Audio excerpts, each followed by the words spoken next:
сиз отура берсеңиз болот. Мен налог инспекциясынын жетекчисине берейин дедим эле суроону. Ушул декларация боюнча мындай результат барбы негизи?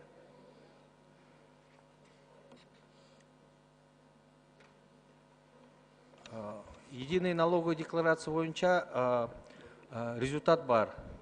Өткөн жылда 2015 жылдын жыйынтыгы боюнча почти 400 000 декларация берилди. Ал ичинде юридический, физический, индивидуальный предпринимательдер бар.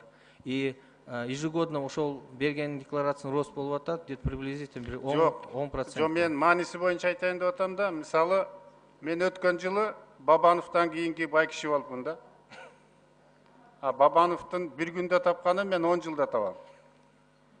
Маселе ошондо болуп атат. Аны жөн эле толтуруп койгон эмес, результатында болуп атат. Бизде ошол результат жок болуп атат. Ошону бир механизмин алмаштырыш керек да. Азыр мына үйүндө бир малы жок адам деп жазат, состояниясын элдин баары билет. Ошол эле мезгилде бир адамдын бир үйү болсо, аны мынча бай экен дейт. Бул туура эмес болуп атат да, схема мындай реальный көрсөтүшкө алып келиш керек. Туурабы? Туура. Бул мындай маңызы туура эмес болуп атат да, негизи бир ушуну ойлонуп көрүш керек да. Анан мунун мынча суммасы бар экен, мунун мындай үйү бар экен, анан баасы мындай экен деп эле чыгара берет да СМИде. Бул туура эмес. Реальный нерсеге келишибиз керек да. Рахмат.